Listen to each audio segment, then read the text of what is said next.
प्रधानमंत्री स्वयं और बिहार की पार्टी घोषणा कर चुकी है कि 2025 का चुनाव सिर्फ और सिर्फ नीतीश कुमार के नेतृत्व में लड़ा जाएगा।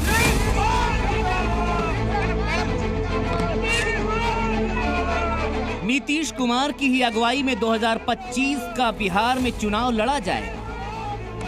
मतलब सारे कयास पर रोक लग गई अभी से।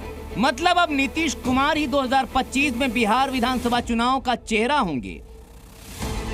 क्या बीजेपी ने नीतीश कुमार के नाम पर चुनाव लड़ने के लिए अभी से सहमति दे दी? क्या बिहार बीजेपी के सभी नेताओं ने अभी कोई बैठक की और नीतीश के नाम पर मुहर लगा दी? तो इसका जवाब है नहीं, बिल्कुल नहीं। दूसरे भी सवाल है। अरे अभी तो चुनाव भी बहुत दूर है, मौका भी कोई ऐसा नहीं है, फिर आखिर 2025 विधानसभा चुनाव के लिए नीतीश कुमार के नाम पर मुहर क्यों लगा दी गई? सरकार में सहयोगी भी बन गए नीतीश, तो फिर क्यों कहा जा रहा है कि देश की सियासत नीतीश के इर्द गिर्द ही घूम रही है? आखिर इन बयान के मायने क्या हैं? नीतीश कुमार जी के इर्द गिर्द ही राजनीति घूमती है, ये देश की राजनीति में 2024 के चुनाव परिणाम ने स्पष्ट कर दिया है। तो इन सारे सवालों की चकरघीनने के पीछे है जेडीयू का एक खुला संदेश जो वो बीजेपी समेत समूचे एनडीए को देना चाहती है, खुले मंच से देना चाहती है कि केंद्र में भले ही मोदी सबके मुखिया हैं, बिहार में मुखिया का ताज अभी भी नीतीश कुमार के ही सिर पर है और इसके खिलाफ कोई गलतफहमी नहीं होनी चाहिए। अब सवाल ये है कि अभी ये बात क्यों उठी? तो इसके पीछे है बिहार बीजेपी के नेता अश्विनी चौबे की 2 दिन पुरानी ख्वाहिशें। क्या ख्वाहिशें हैं वो भी सुन लीजिए। हम पूर्ण बहुमत के साथ भारतीय जनता पार्टी अकेले अपने दम पर आए और एनडीए को भी, अपना सहयोगी दल को भी आगे बढ़ाए।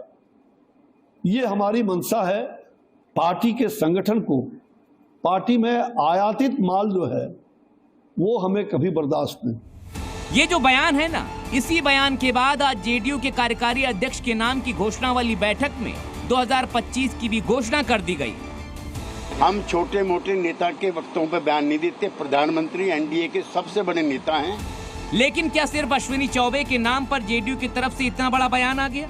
शायद नहीं, बल्कि इसके पीछे जिम्मेदार है वो राजनीति भी जिसके जरिए बीजेपी ने राज्यों की सत्ता में अपनी उपस्थिति को मजबूत किया है।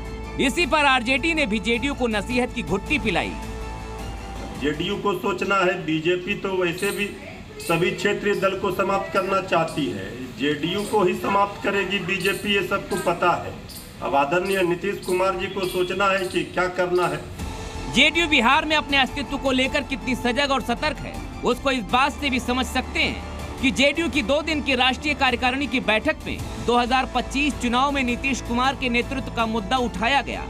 बैठक में कई चर्चा हुई, जिनमें 2025 का चुनाव नीतीश कुमार के नेतृत्व में लड़ने पर फैसला हुआ। बिहार के लिए विशेष आर्थिक पैकेज की मांग का प्रस्ताव पास किया गया। आरक्षण पर पटना हाई कोर्ट के फैसले को सुप्रीम कोर्ट में चुनौती दी जाएगी, ऐसा भी रखा गया। पेपर लीक को भी लेकर बैठक में प्रस्ताव पास हुआ। तो जेडीयू को पता है कि बिहार से लेकर केंद्र तक में मजबूत रहना है, तो बिहार की सियासत की लगाम को अपने हाथ में रखना बहुत जरूरी है। ब्यूरो रिपोर्ट, जी मीडिया।